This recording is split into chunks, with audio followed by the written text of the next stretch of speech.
All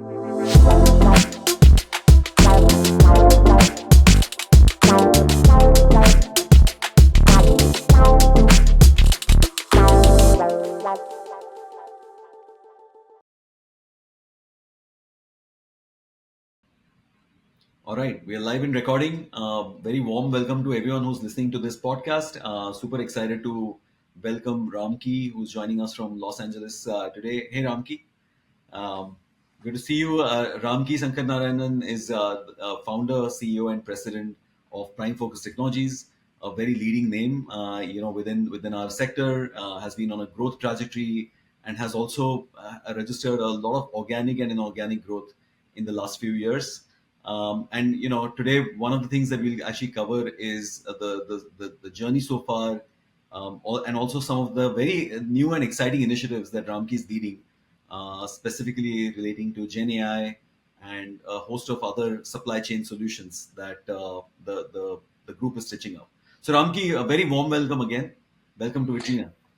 No, thank you, Atul. Thank you for having me, and a big hello to all your listeners. Fantastic, fantastic. So again, just have to mention the fact that the Vitrina Business Network is now 65,000 people strong. We have production, post-production, localization leaders both on the buy side and sell side, and then of course you have content acquisition and distribution folks also listening to the platform. Our network right now spreads across 100 countries. So Ramki, your voice is getting transmitted to all of these folks who are all within the entertainment supply chain. And for the benefit of the listeners, would be great to actually start off with a background of Prime Focus Technologies, the journey so far, and also the merger with DNEG that happened a few years ago, and just that entire story. Oh, sure, Atul. Prime Focus Technologies really is part of the Prime Focus Group, and again, the Prime Focus Group today has two principal operating entities. DNEG is really the entity that does sort of upfront services in the production area, right? So this is all about anything with respect to sort of premium new content creation related services. So all the way from sort of studio to equipment to post production, visual effects, animation, all the way to finishing, mastering, distribution, right? So that sort of is upfront sort of new content, premium content across the globe, predominantly sort of serving really all the premium content creators around the world. And that's what really DNEG. And Prime Focus Technologies sort of really takes on from where DNEG does. It DNEG would create that brilliant story packaged and mastered into sort of post-produced and handed over.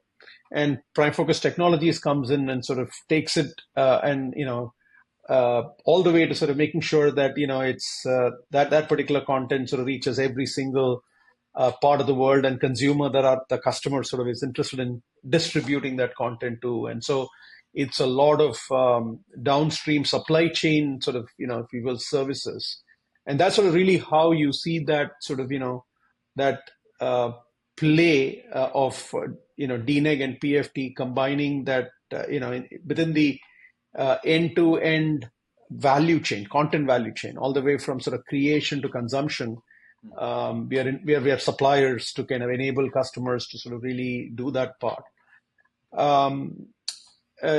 We made an announcement roughly about 12 months ago that PFT and DNEG are independent subsidiaries of the Prime Focus Group.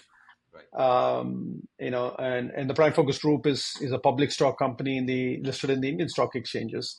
Again, it's been around for over 25 years, and just 12 months ago, we made an announcement that PFT sort of, is going to be merged with DNEG, so that, Double Negative will be that one company that will kind of, provide the entire sort of go across the content value chain that I talked about. And again, I think Prime Focus Technologies itself was born out of 17 years ago in a garage in the city of Bangalore, Again, with this notion of how the supply chain was transforming on the back of content becoming digital, right? And so that's sort of really how you know that garage story is now it's an 1,800 people global sort of workforce that sort of really works with customers around the world, just automating and managing the content supply chain. Got it. Thanks for the background, Ramki. Look, DNEG, Double Negative, is a big brand within our supply chain. Most folks who are listening to this podcast will be aware of it. Others who have stayed back for credits for some of the biggest blockbusters, they would have actually seen the name DNEG go past. But just for reference, there might be a very slender sort of population that still might not be fully aware of DNEG. Just for that benefit, special effects, animation, and some really complex special effects, right? Is one of the key sort of aspects that DNEG delivers. In the last few months, of the blockbusters released, which ones would you pick to just talk about some of that work? Yeah, it's a Double Negative is a seven-time Oscar-winning firm, and it's won a wide variety of other creative awards in the visual effects and animation business. Uh, two two of the latest sort of properties that Dune 2 is again is a movie that released a few months ago. In fact, incidentally, uh, the last Oscar we won was for Dune, the First, first sort of episode of Dune, and the other one that's most exciting that's going to hit the theaters next week is Garfield, the animation movie that is again something that DNEG Animation has been part of, and yeah, it's exciting, and I'm sure it'll be great for the listeners to actually go out to the theaters and consume that. fantastic, fantastic. Again, great sort of brands and great releases. So I'm sure a lot of folks have already been sort of aware of DNEG, but again, thanks for that context. So coming back to PFT and the current sort of thought process. There have been lots of changes in the supply chain, that we've seen in the last 3 or 4 years. We now suddenly are a global village. A lot of work is now happening, not just within the country with broadcast and with film production studios, but a lot of crisscross work is actually happening. How do you sort of see that changed industry sort of situation with what PFT is focused on, especially on staging the supply chain through a host of steps? For sure, Atul. I think the industry over the last 4 or 5 years have gone through some very dramatic changes. Really, not that direct to consumer sort of endeavors really started around that time frame, but post the pandemic, I think there was a significant increase in the adoption of sort of streaming content. And I think right around that time frame, there's a significant amount of acceleration on these direct to consumer pursuits, and that really gave rise to more demand for content on the streaming platforms. And the streaming platforms also sort of had this sort of uncanny ability to be global, and so the content availability in that's localized to these sort of various territories that contents kind of those platforms were launching, I think gave rise to a significant demand within the supply chain to largely sort of if you will localize content, to make sure that content's prepped for such global distribution. That all the so that it's ready to kind of be if you will published on those platforms, and so that gave rise to sort of fairly a steep amount of sort of demand within the supply chain. um, moved as the industry moved forward, to where it is now. I think a lot of sort of if you will, um, if the industry has gone through sort of another sort of round of changes again. So, Sorry, Atul. I wanted to actually add also the fact that COVID also has pushed a lot more content now on the cloud. Especially from a remote workflows perspective, right? That's a big switch that seems to have happened in a COVID situation, right? No, certainly, right. I mean, I think if you really look at it, when the content consumption was a global phenomenon, content sort of had the opportunity to go to sort of screens around the world. You go to and with COVID, I think the a lot more of trying to kind of really collaborate with teams around the globe, Right, right. and make that happen sort of was imminent, and was these were imperatives the industry sort of had to kind of stand up and respond to. That's right. And so this phenomenon really gave rise to sort of localization demand, a significant amount of sort of if you will, content prep, Hmm. mastering, and by and large fulfillment sort of demand in the industry, right? And equally, there was also a significant amount of growth of demand for marketing services, right? So all this had to be, all the content in these platforms had to be promoted. Yes. So that sort of is really sort of where there was a significant amount of expansion. And That are these that are these the big areas that the PFT platform currently is sort of focused on staging? So you mentioned that the almost like the post DNEG handoff to then the rest of the value chains fulfillment steps are to that's be right. taken care of. That's right. That's If you right. can maybe describe that in terms of just how the platform currently, or which are the key blocks of the platform that stage that entire sort of chain of how things move forward. Sure. No, I think any of our customers that are engaged in this sort of, um, um, have sort of, uh, any piece of content that's getting any, let's say they're producing an original. Now that original needs to now, they depending on the nature of the content, and, whether depending on the categories, they decide that, this need to be natively available in this many number of voices. This need to be subtitled in, say, 100 languages, maybe the voices in, say, 30 languages, depending upon, if it's a premium title and so on. Now you need to kind of first get all of these voices and subtitles sort of, created.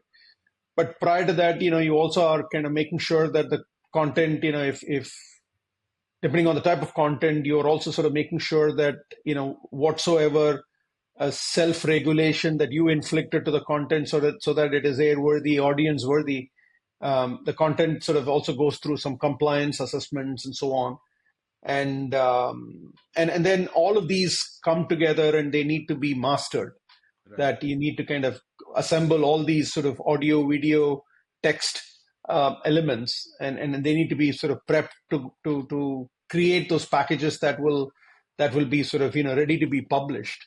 Right. Now, something that's classical of this kind, and you're dealing with a significant amount of volume in each of these titles because of the multivarious tasks that need to be accomplished. That's right. And you're working with a cross section of suppliers. Sometimes you're going to sort of if you will, a collection of suppliers in this case. And you also sort of, even if you single source this for one person to sort of one supplier to kind of deal with it, you still need trackability to kind of make sure that that life cycle, it's a very short life cycle. Sometimes post production on that content gets delayed, the downstream window gets crunched even more, and so you need to kind of manage these sort of tasks and so on very dynamically. Right. So this multi-vendor supply chain that they're dealing with does need management, and so PFT sort of offers a multi-vendor supply chain software, so that they can kind of get work done anywhere, with any remote workforce or supplier around the world. But orchestrating those sort of if you will, the various tasks, and allowing for collaboration with the suppliers. Maybe two suppliers are sort of also collaborating because they may have interpreted content in a particular way in one territory. That learning may need to be shared with the other territory. and so on. So, suppliers are also collaborating in this construct, and tracking dashboards, SLAs, and Handoff points and handoff points, and sort of so that you're not kind of dealing with emails and spreadsheets, and you're not any of our customer contacts are not dealing with any one title or one episode at a time. They're dealing with multiple episodes of a title and multiple shows at any one time. And then there's also sort of the complexity that they're not dealing with what is originals. They're also taking some of the library material and bringing it. So there is a fair amount of volume that they sort of traditionally deal with. And so orchestrating this needs a technology platform. Clear is a content supply chain management software. It's a cloud-based SaaS offering that our customers use in sort of managing the content supply chain and various tasks and so on. And then we are also, Atul, a supplier as well in executing some of these tasks as well, right? Yes. And so, the beauty really is that customers use our software platform, even if they don't do any services with us, right? So it's not that customers use our technology platform only when they give services work to us. That's the beauty about Clear, that Clear actually sort of is an independent offering that customers use to sort of manage their supply chain tasks across the vendors, in the marketplace. And incidentally, we may just happen to be a supplier engaged in a few tasks in that supply chain. And that we do tasks in the content localization area, both on the voice and text side, Atul, and both from an access and a localization perspective. So PFT is sort of fairly full feature on the content localization side. We have a mastering practice that sort of if you will provides that mastering support for customers, even if they work with multiple suppliers. When all the material come in, that assembly and sort of making sure that it is matching the spec of that quality and assuring customers that it is of that quality. So there is a mastering sort of endeavor that Prime Focus Technologies does. Like I said, we have increasingly as more and more as the streaming content eclipses the traditional linear broadcasting sort of construct, I think countries are becoming more conscious of a level of self-regulation and awareness. So there is this cultural adaptation of content and sort of assessment, both from a legal, cultural, and brand perspective. And so there is that assessment that sort of we call it compliance-related services. So these are both compliance assessment and editorial services, or compliance assessment and sort of if you will disclaimer type sort of assessments that we provide, so that such disclaimers can be provided on the platform. And then thirdly, sort of really the packaging and fulfillment. So put it all the element, and we are be it on the Netflix or Amazon Prime or all platforms around the world. Publishing it to those platforms would require sort of some preparedness, and so that aspect of it. And then you at the very end promoting it. So we have a very large marketing services practice where I would think that we are one of the very large post-production companies in the world. PFT has 650 editors on staff. Wow. Right, and so we are working on a very high volume. We would do about 20,000 unique marketing videos every month, right? That's sort of the construct of, and these are all what we do for our customers as they promote their content across the platforms, right? And so that promotional aspect of it is the sort of the most important cog in the wheel. Try and get consumers watch that piece of content, and then these content are promo pieces for all kinds of consumptions. It could be that will go for classical above the line communications and sort of social and below the line type sort of marketing communications and so on. So it's fairly full feature from that perspective, right? We call them techno creative services, that the group that does this post production. And so it's fulfillment, localization, and creative services, right? And that's sort of really what would comprise of the services. So simply put, PFT, Atul, is a software and a services company, right? So And there are customers that buy our software and our services. There are customers that buy only our services. There are customers that buy both from us, right? And I think that's kind of really what's typical. Fantastic. This is great. I mean, I think we covered a lot of ground just in terms of the the tech part and the software part, which is really, as you mentioned, the SaaS platform Clear, and then the whole description of the services part. I'm sure a lot of light bulbs would have gone in to folks who are listening. We hope to get you some connections from those inbound queries from our network. One aspect in relation to you had a very successful NAB, so congratulations on that, Ramki. It- you know, you also sort of revealed some of the Gen AI extensions that you're currently doing. Is that part of the software business, or is that a new vertical that you've created? If you can talk a little bit about the whole Gen AI and AI piece and how that's Sure, Atul. powering both the tech platform as well as the services component. Sure. No, thank you, Atul. No, you know, we've been invested in the AI space now, Atul, for about 7 odd years. And the reason why we are one of those early investors, relatively speaking, on the AI side is that being a service provider ourselves, Atul, we are constantly looking at efficiencies and automation to make us, leaner and sort of, reduce the cycle time and be able to handle a lot more scale and so on and so forth, right? So we are constantly investing in automation, and that automational innovations are part of Clear. And when customers buy Clear, they also get those innovations in automation, right? So that's kind of really why Clear also sort of has always had that sort of, if you will, many unique flavors that customers have sort of come to enjoy over time, because we are one of those unique companies that where we drink our own Kool-Aid, right? So we not only create the technology, we use our technology, the same technology at that level, right? So our investments in AI were largely motivated by to try and see what productivity enhancements can AI bring in our workflows, right? And so and we looked at AI in those days. I'm talking about 2017, 18 timeframe, Atul. The state of the play at that point in time was sort of, this is a very classical construct to say that, these demos are great when we look at, these technologies that were emerging in those days. But, when you really want to put it to work in your use case and so on, the prediction accuracies were not good enough. And so that's kind of really when we decided to kind of invest in AI with the view of making AI work for us, Right. right? So really bringing the promise of AI to kind of make it real. That today AI is not only promising, but I can put it to work for my business, right? So making AI work for you was really the mantra that we had taken on earlier on.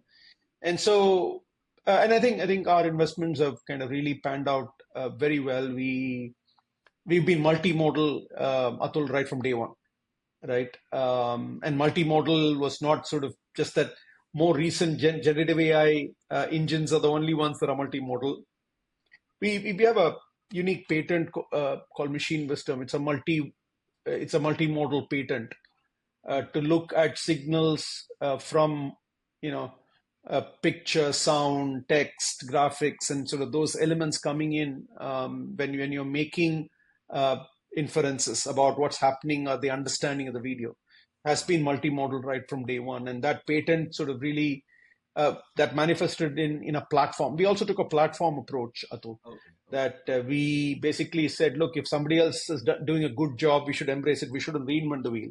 There's enough and more white spaces, Atul, that we decided to invest in. So today, we have over 60 homegrown, PFT created models that works adjacent to models from, Microsoft and AWS, Google, and a host of small innovators that have invested in AI. And we have that assembly of all of that goodness with that unique secret sauce of machine wisdom that kind of really makes it really work and kind of, for customers. So So one of the things that, the advantage that we always have is that we have a in-house user that is, that sort of is willing to be a guinea pig and try that and so on. And that I think is really what has given us the maturity that today over 350,000 hours of video has gone through production within our platform, right? In the context of either our own usage when we are executing services, Atul, or clients have sort of licensed our AI stack. That's called Clear AI, right? Oh. And so again, the AI itself has AI consumption is threefold. Either it is manifested inside Clear, it's embedded in Clear. So today, if people buy Clear, all of the AI magic is embedded, ready to go within Clear, right? So it's if you see some magic that and AI is many a times invisible. Like for instance, the search is an AI search, right? And so it's not keyword search like it used to be before, right? It's an AI search, right? So starting from there to a whole host of functionality, right? For instance, cross section of customers when they, one of the fundamental things that in distribution everybody does with piece of content that's coming in, they would want to kind of know what is the time coded metadata at the very fundamental level. Right. Today, you have an AI engine discovering that automatically for you to start with.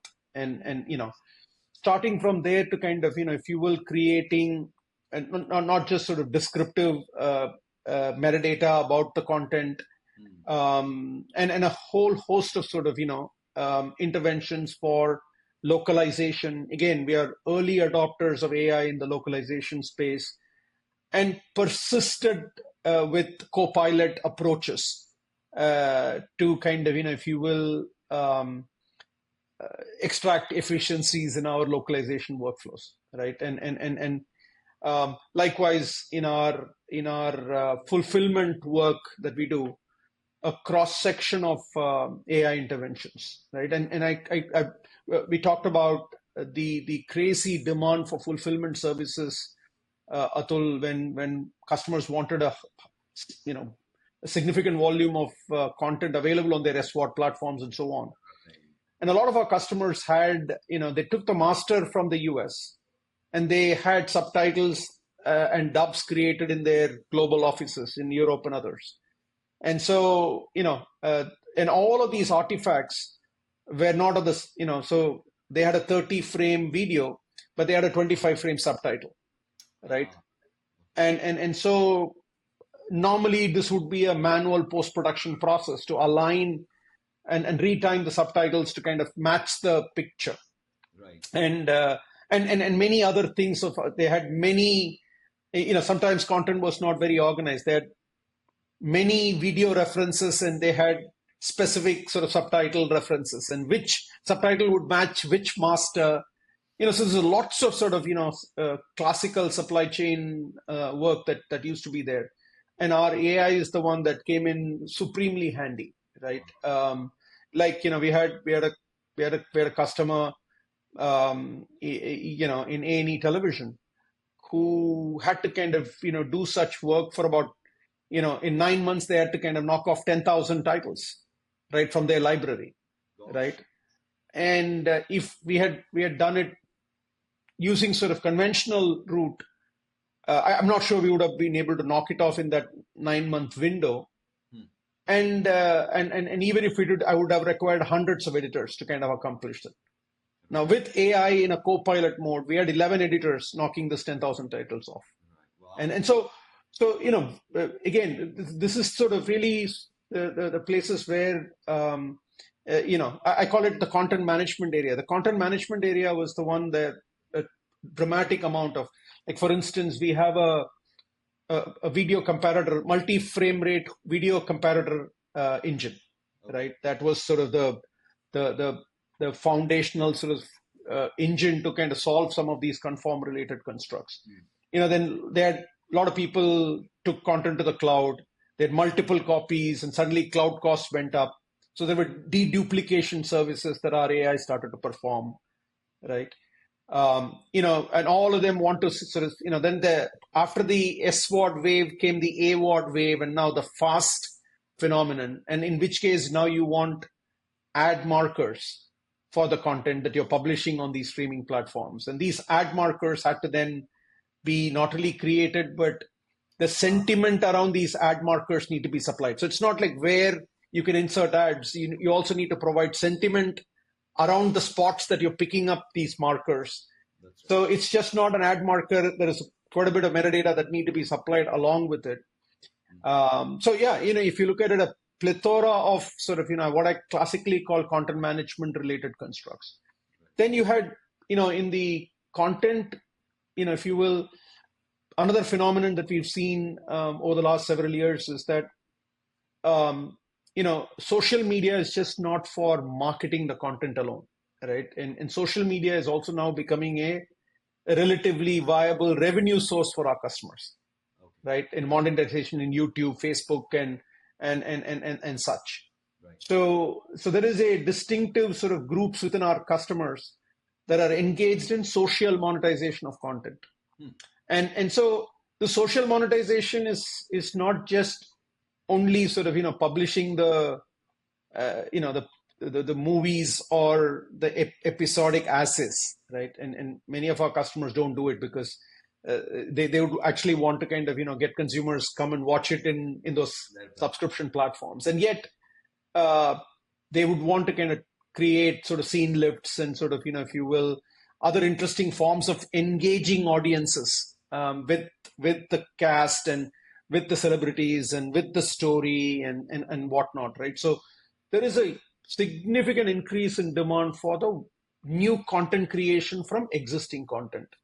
And Atul, we call this sort of converting passive archives into active libraries, right? So you're not just making money off of just what your syndication or a TV distribution team knows is really the most popular titles, that whatever, right? I mean, now you're really going deep into your library and converting that into dollars, and by making libraries active. And that's kind of really another place where AI has kind of been very, very handy in creating highlights. And this is what we won a best of the show award in NAB this year, Atul, that we have now a content highlights engine, right? That sort of helps customers sort of, if you will, really create sort of, if you have an idea about what kind of a video you need to create,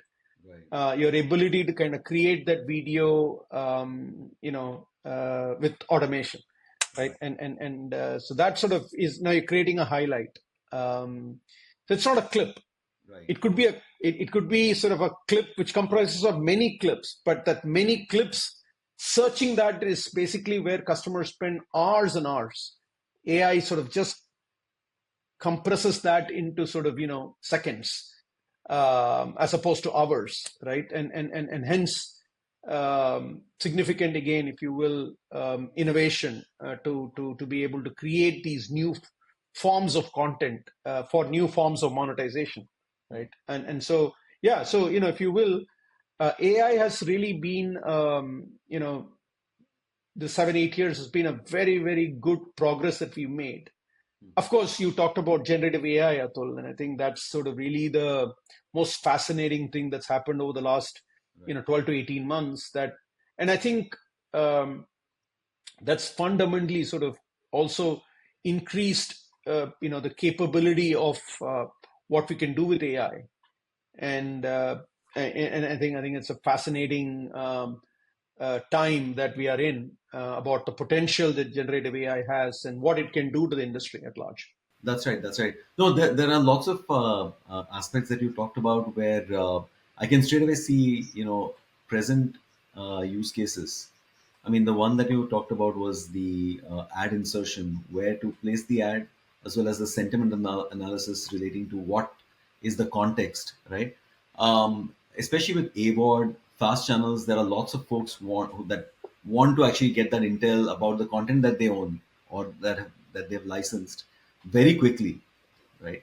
Uh, in these kind of engagements, are you seeing these come and knock on your doors where they're saying, "Hey, we want all these libraries analyzed, and we want very quick placement of those those ads, recommendations on what's happening inside the scene, generating metadata. I mean, how some of these newer engagements shaping up, especially in the context of past and evolve. No, Atul, this is really what I think is the most sort of, really everybody's sort of attention is on these areas that you Right. just mentioned, Atul. And and the reality is that be it AWOD or be it fast, um, the customer is sort of reluctant to spend upfront monies That's right. in catering to that sort of distribution, right? They want to keep those costs as minimal as they can, and maximize sort of the revenue. So it's minimize the cost, maximize the revenue type requirement. And I think we've got very good experience in leveraging AI in managing supply chain activities for those award slash fast type areas. And you don't know which one will become viral, and so and yet so you restrict the number of videos that you would create, and yet you want to create, not that it's not necessarily a linear correlation, but you just want to kind of get a little more liberal, and so getting that much more liberal would mean more cost, and so AI is sort of when I talked about our content highlights, that's again a combination of small models and generative AI coming together, right? And and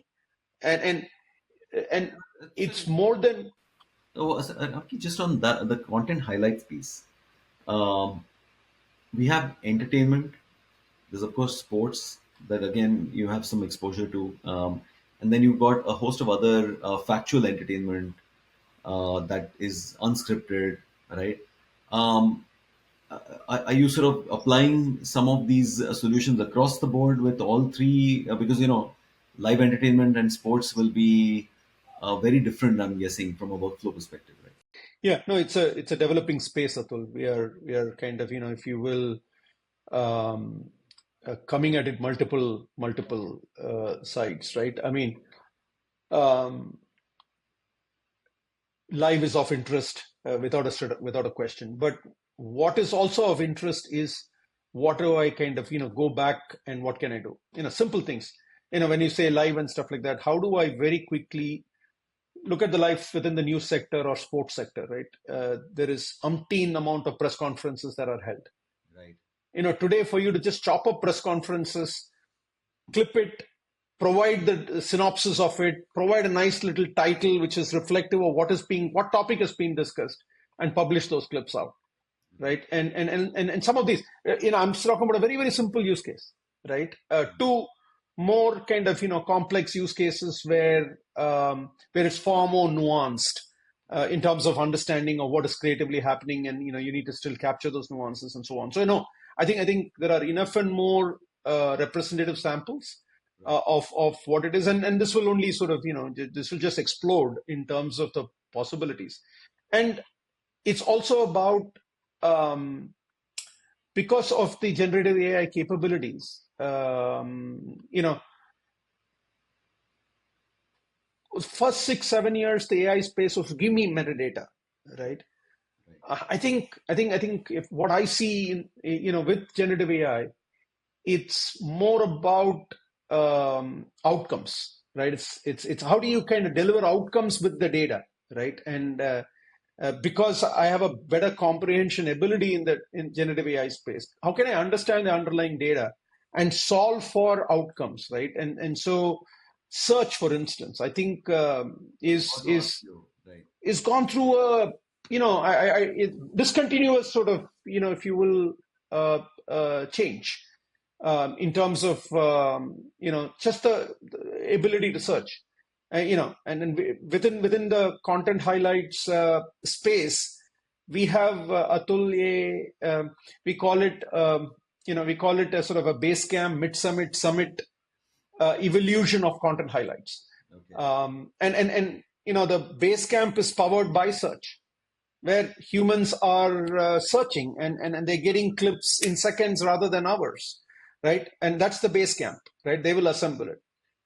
The mid summit is where you have some idea about a script or a one line idea about what you're looking at, and then AI themselves sort of gets the various sort of relevant references and assembles them as a playlist, right?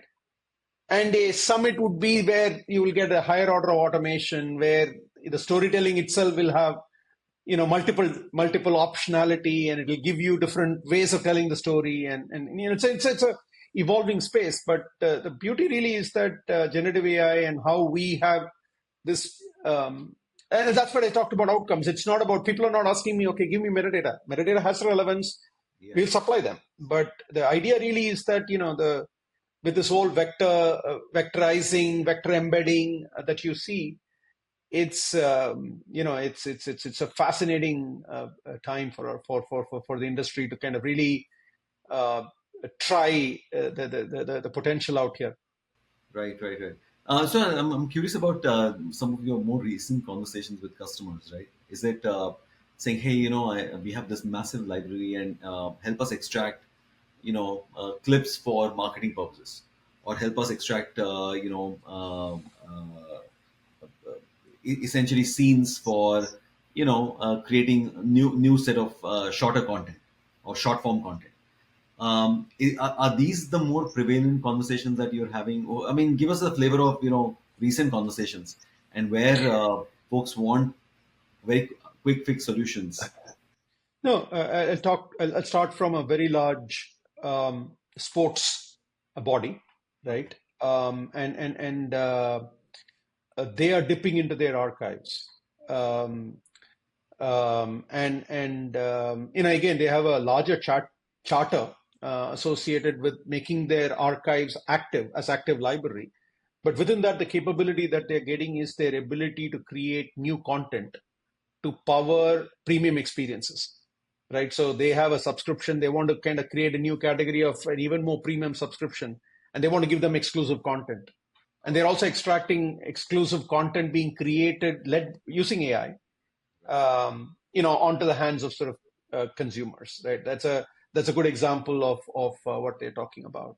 I'm just giving you one of the many use cases that we are working on in that sports context. Sports Federation Association of sorts. In that category, right? In that category, you have a very large, entertainment, general entertainment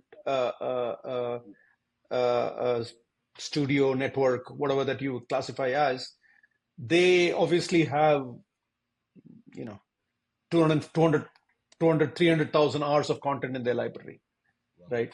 And and this is not content that has a story arc that finishes in 13 episodes. These are episodes that run a few hundred episodes, a few thousand episodes at best, and it's been running over time and so on. Right. And here is a network that sort of leverages AI to create new pieces of content to engage audiences on social networks, right? And has created enhanced revenue streams from social platforms like YouTube, right? And so it's some of these are co-pilot services. These are not like you press a button in AI and you're coming out with the output. These are very much co-pilot. These are AI assistants that help the editor to kind of if you will, or the producer to kind of if you will, produce volume, do at scale content creation in this context, right? We have another sort of case in point where I believe that another innovation that we brought together, Atul, is conversational AI. Is again in my mind a game changer from the role of AI itself, where I am now I have this ability to not only search but also drive actions using chat interfaces, right? An example would be great, actually. So let us say that we have this example of sort of let us say that take a highlight of this press conference, right? Create a highlight of this press conference, right? That press conference file that you input, and it's great. Now say, okay, now um, convert this sort of highlight into native Facebook uh, vertical experiences, Right, right, right? So you are now telling the machine to automatically convert a horizontal video to a vertical video, right, right? So you're not only so you're not only searching something, you're also kind of now driving actions. Or you say, okay, here are a set of clips, create a project file with this playlist, right? Or give me a Premiere Pro uh, playlist, right, right? So it creates a EDL that you can then import in the Premiere Pro environment, right? So lots of these kinds of things where user interface, human machine interface is chat led by AI, right? Or supported or assisted by AI. And that has huge ramifications. It could be B2B world, can be chatbots. It could be consumer facing application, which will require chatbots.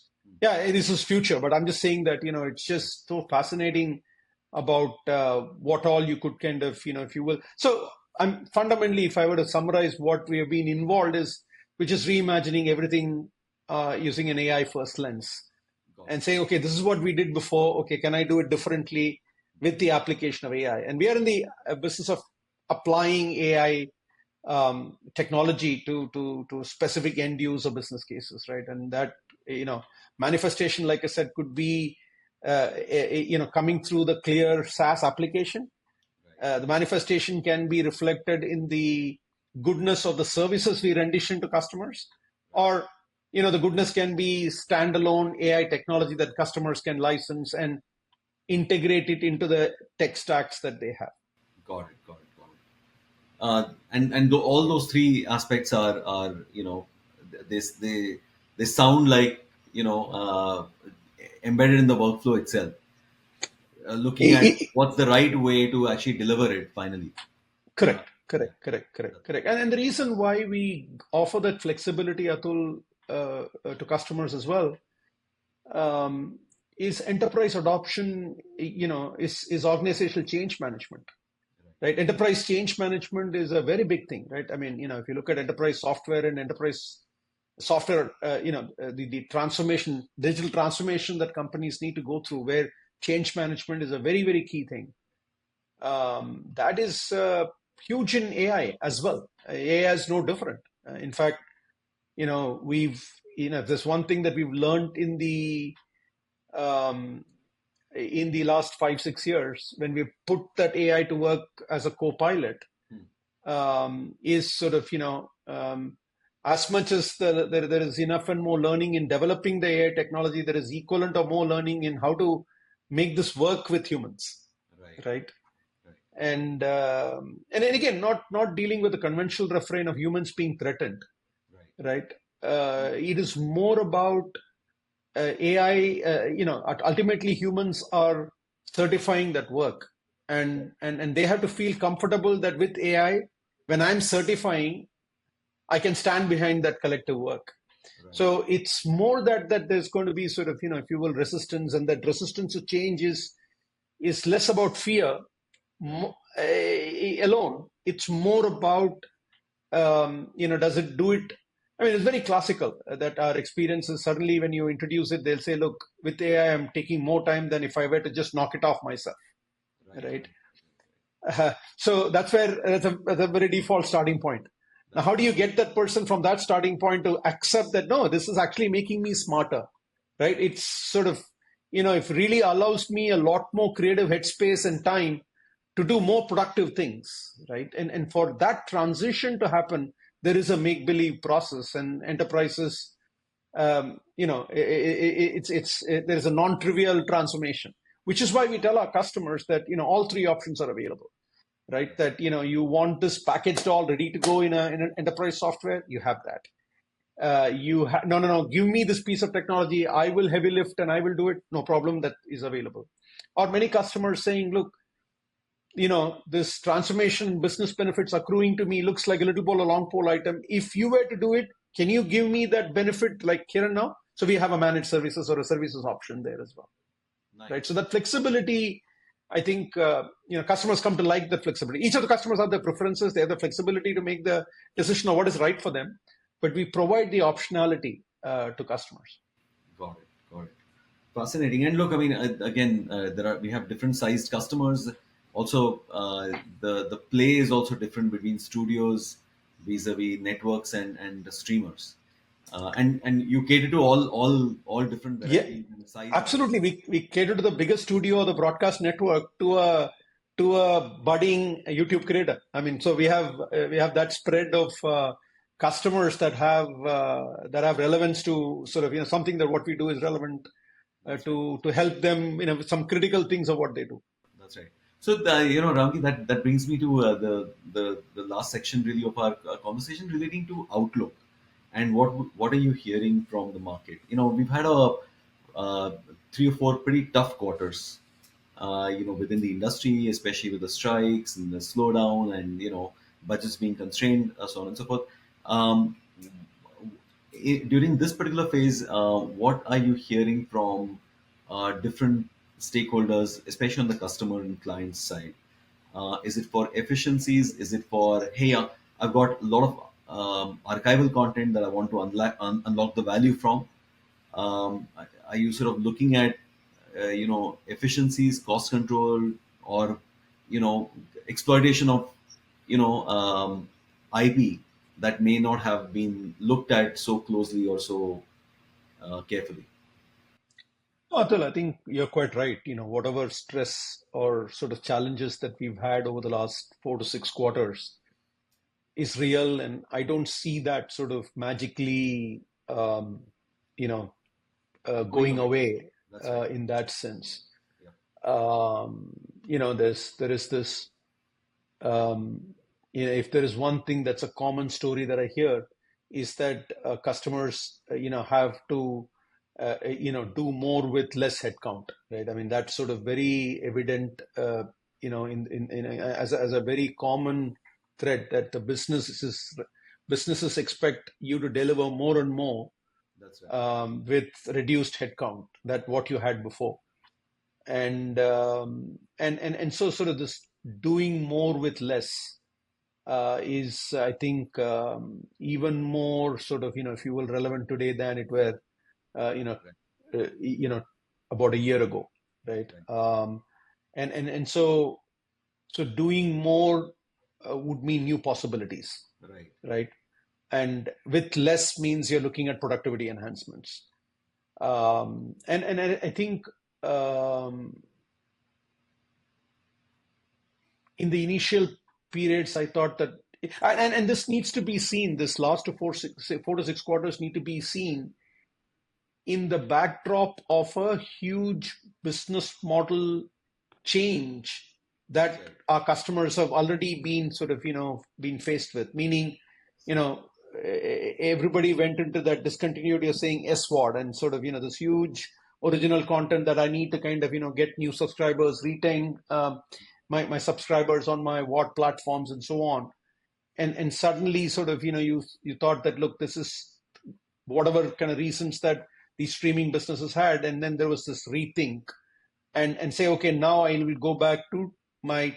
So at that point in time, you basically said, look, how do I get direct consumers subscribing to my brand directly? Is I have to restrict supply of the content in the marketplace. So TV Right. distribution was a little more guarded.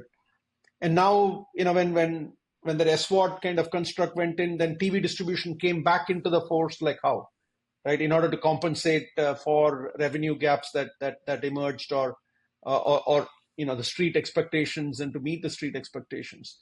And then you have sort of the strike, and now you're rethinking and saying, look, I actually don't need to produce this many amount of content, right? I either can't afford it, or that appetite is not there. And this classical ado that, look, we're compete. I mean, what we are starting to compete is with human sleep hours, right? In terms of expanding consumption. And so there is an overall, and this advertising led revenues. Okay, subscriptions not happening. Can I kind of everybody adding an advertising led tier, Right. and this fast. So there is always more and more to do with new possibilities. But like I said, these business models don't lend itself to sort of spending money upfront. Right. So, or you're constrained to kind of with what you can spend. So I think what I'm hearing from customers, Atul, is this sort of, if you will, the doing things productively, and doing things, um, at a significantly faster pace. Both are in necessity now, right? That you ought to kind of do scale, do them quickly, do them at the lowest possible sort of expense, and that sort of is a very consistent sort of theme. Whether you're creating content, whether you're distributing content, basically sort of the monetization sort of monetization has just got more challenging, right? And it looks like, from that perspective, Ramki, you have the three key aspects that are required for any company that's on that path, any of your client companies, right? They would want services or managed services. They would require some workflow automation, right? And then they would require productivity and efficiency tools, including the Gen AI pieces that can dramatically expedite the some of the tasks that otherwise would require a lot of folks. And No, and I can say that, apart, even though we've been involved in marketing services for entertainment companies for the last 11, 12 years, I've never heard customers come out and specifically seek that, that they need kind of, they need to be sort of watching their marketing spends, and while obviously they're not compromising on the reach or the getting more consumers to sort of sample and consume their product. right, So that is a good example of marketing is sort of one area you thought that not that they were, but I'm saying at least the perception was that they are not looking for efficiencies, right? right, Or they're not looking for workflow automation. Not true. Now I'm seeing those sort of far more voices from the marketing department sort of coming out and kind of seeking the same thing. How can I do more with less? understood. It's a thematic. Of course, you always had sales and distribution, because when the distribution models are not upfront payment, where that you got a finite revenue, so you're matching that against the cost of fulfillment.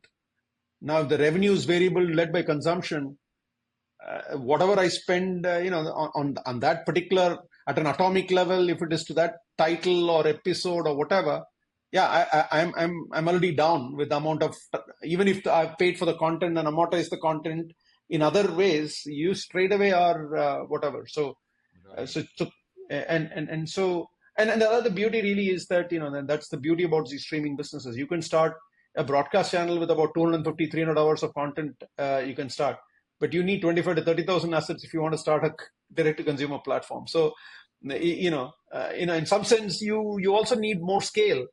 that's right, that's right. And these are consumer facing businesses, so the marketing costs are directly with the brand, as opposed to most of the broadcast businesses where B2B businesses, Right. right?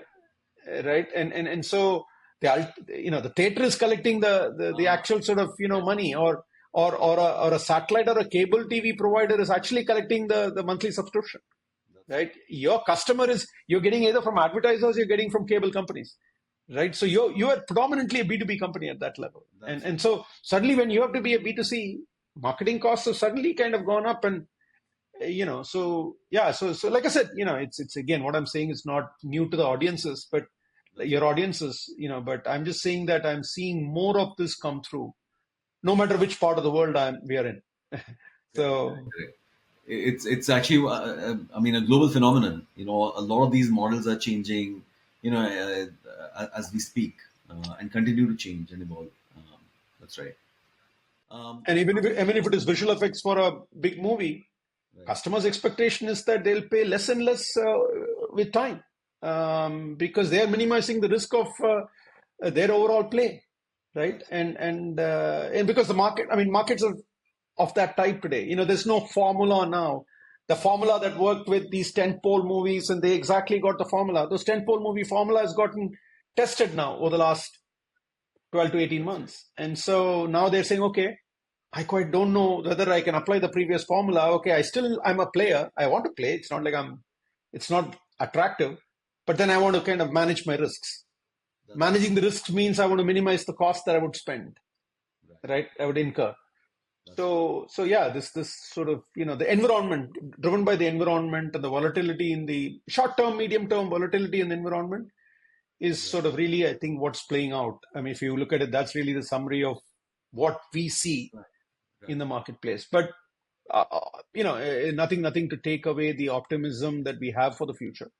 Right. It's just that we have to navigate choppy waters in the ensuing period. That's right. That's right. This is fascinating, Ramki.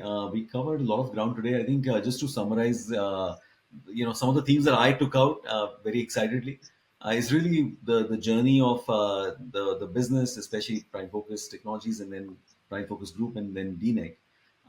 And then the other aspect was the clear platform and how your SaaS and software business aligns well with services. And then the third aspect are the big bets and investments that you've made in GenAI, some of the innovations that currently are coming in for search and for marketing solutions, and even for just productivity and efficiencies to make things faster, cheaper, and scale. And then finally the outlook. Ramki, it's been a pleasure having this very excited and deep conversation. We covered a lot of ground, but we also went really deep into a lot of these themes. Want to thank you from the entire Vitrina family and our all our listeners for your time and these inputs today. No, thank you, Atul. Thank you for having me. I mean, like I said, with each time that we've exchanged notes, I think the digital network of suppliers, and you kind of, you pioneering work that you're doing to kind of create this sort of, digital network of suppliers engaged in the industry. That's I think you going places each time that I kind of talk to you. So good luck with that, Atul. And like I said, thank you for having me. Thanks for those kind comments, and also thank you for your support. This is a wrap from Team Vitrina and from Ramki. Thank you so much. Bye bye.